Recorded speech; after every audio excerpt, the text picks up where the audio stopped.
Baik, di sebalik lawatan Perdana Menteri di sekitar kampung Hulu Langat, wartawan Raja Hisham Raja Zaid meninjau di sebalik keperitan mangsa banjir.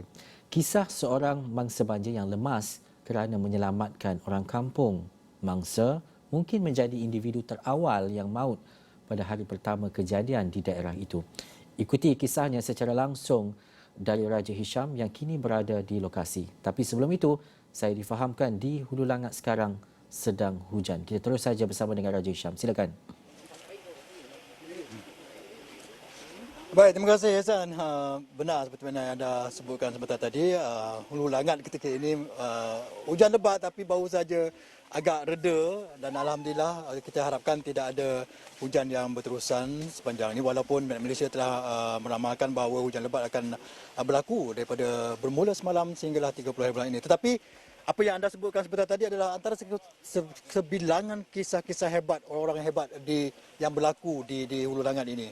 Kisah Hashim Samsudin, 44 tahun, dari lorong Alang Lajim Dusun Tua, adalah mungkin antara yang kisah yang menyaksikan bagaimana pengorbanan orang, manusia, insan berkorban diri untuk memastikan orang lain yang selamat. Itu antara kisah yang saya sempat lakarkan dalam sepanjang saya berada di Hulu Langat ini, bagaimana beliau pada malam itu, seperti mana yang diceritakan oleh anak saudaranya Muhammad Syawal Fikri Johari, berkongsi kisah bagaimana beliau membawa jiran-jiran tetangga mereka untuk menyelamatkan diri bermula di rumahnya.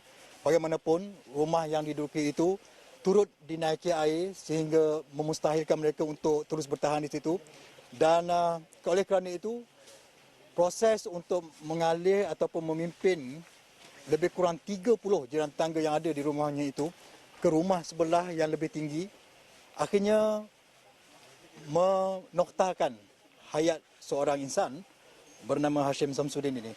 Kita dengarkan sedikit coretan daripada perkongsian kisah yang dikongsikan bersama saya oleh Muhammad Syawal Fikri Johari, iaitu anak saudara kepada beliau. Dia bawa ikut-ikut pagar ni apa semua pegang. Tapi time tu dia suruh anak buah tu pegang pagar. Tapi dia tak pegang. Time tu dia tak pegang. Itu yang arus tu tolak bawa dia sekali. Sebab time tu dia dah penat. Dia dah tak larat dah time tu. Air pun dah sampai parah dada, atas dada dah masa tu. Sangat-sangat terasa kehilangan dia. Sangat terasa kehilangan dia. Sebab dia seorang yang pemurah hati. Dengan adik-beradik dia pun dia memang pemurah hati. Dia tak berkira langsung.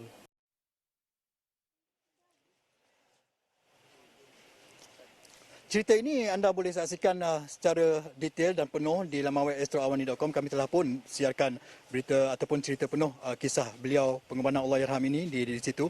Dan bersama saya sekarang ini adalah antara sebilangan sukarelawan yang masih lagi sanggup menunggu sini bertumpang teduh seketika kerana ini adalah salah satu kamp ataupun pusat pengagihan barangan-barangan dan mereka ini akan meneruskan penghantaran barangan keperluan ini kepada masa-masa banjir yang berada di sini. Dan Hasan, satu lagi, di sebalik pengumuman Perdana Menteri yang dibuat dengan pelbagai peruntukan bagi membantu mangsa banjir, ramai juga yang saya temui masa-masa banjir ketika ini di sekitar kawasan Hulu Langat ini yang masih lagi sebenarnya tidak tahu apa pun apa jenis bantuan yang telah diperuntukkan sejak banjir berlaku sehinggalah sekarang dan bagaimana prosedur dia.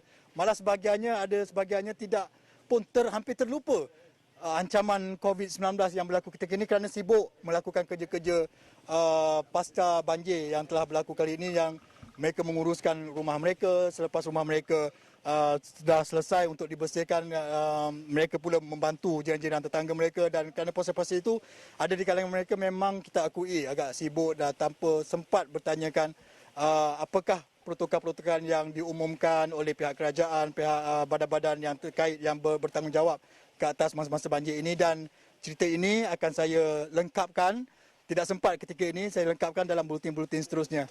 Ehsan. Baik, terima kasih Raja Hisham Raja Zaid atas laporan itu tadi.